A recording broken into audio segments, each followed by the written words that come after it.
आज श्रावण तृतीय सोमवार भोले बाबा को जल लगी करुछंती काउड़िया बड़ी भोर शिवालय लगी गहली। एबे देखिबा ए संपर्कित खबर भोले बाबा को जल लगी।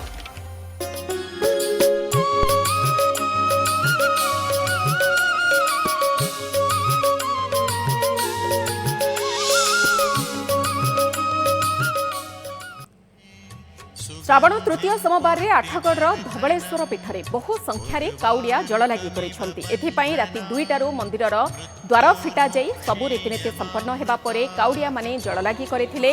धवलेश्वर पीठ को संजोग करुथिबा कंक्रीट सेतु देई श्रावणी लिंगरे जल लगी करिसंती हजार हजार काउड़िया। एथिपाई प्रशासन पक्षरु ब्यारिकेड्र व्यवस्था करा जिबा सहित पीठ भितर को बाहुंगी संपूर्ण बारण करा जायछि। सेहीपरि धवलेश्वर पीठ में प्लास्टिक कलश को मध्य संपूर्ण मना। संपर्क में अधिक सूचना देउछंती आठगढ़ प्रतिनिधि विरूपाक्ष प्रधान। कला बलद को धड़ा कर बाबा धवलेश्वर से श्रावण मासरे काउंडिया मानकर भिड़ बहु दूर दूरांतरू ओडिशार कोण अनुकोणरू श्रद्धालु माने तांकर पानी भार नहीं आसथांती एठिकी एवं जेहेतु ये तृतीय पाली अच्छी से व्यापक वर्तमान जो काउंडिया मानकर गहली लगी सीधा सड़क जल लगी समस्त व्यवस्था आम सहित अच्छा धवलेश्वर पूजक अच्छा कीर्तिकंठ पत्री अच्छा आपन न्यूज7 को स्वागत करुच्ची। कौन रही आज बाबा बेश और रीतिकांति? जय बाबा धवलेश्वर पूजक श्री कीर्तिकंठ पत्री निश्चिंत कह गले आज चलित वर्षर श्रावण तृतीय सोमवार बाबा धवलेश्वर पीठ चलचल कहीं यही दिन जो भक्त माने बाबा मस्तक स्वहस्तर जलार्पण करेंगे कोटि जन्मर पुण्य फल अर्जन करेंगे।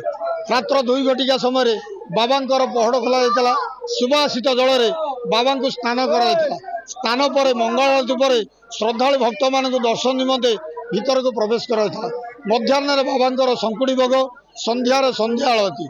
आज होती महत्व बेश बाबा धवलेश्वर से महाकाल बेशरे बाबा धवलेश्वर समग्र ओडिशावासी को दर्शन दौरान से डाकिले ओ कला ठाकुर कला बलद को धड़ा होकर नामकरण करागला बाबा धवलेश्वर। एमती 10-12 वर्ष है धवलेश्वर पाख पानी आणुची आगुरी भी आमर बालीकुदा जगतसिंहपुर बालीकुदा गोटे शैवपीठ अच्छी बाबा सिद्धेश्वर पीठ से प्रति वर्ष नौली निजर असुविधा सकाशे तथापि प्रति वर्ष होगा आसिक 10-12 वर्ष है बाबा धवलेश्वर पीठ में पानी ढाड़ा बाबा को आम ये 20-25 वर्ष है बोलबम जाकि पानी ढला ढली कर बाबा पाखे 30 वर्ष पाखापाखि हो गले टोटाली सब ठाकुर मिसाई आ बाबा आमको टे सुविधा बाबा पाखे आम बहुत कोटि कोटि परमाई आशीर्वाद अच्छी। आज्ञा कौन कर ठाकुर सेवार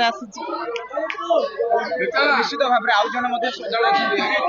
जगतपुर जगतपुर बहुत विश्वास रख निश्चित भाव में जेहेतु कला बलद को धड़ा करथिले सेथिपई श्रद्धालु मानकर अखंड विश्वास सेथिपई बहु दूर दूरांतर श्रद्धालु माने तांको जल लगी करने पीठ को छुट्टी आसचंती।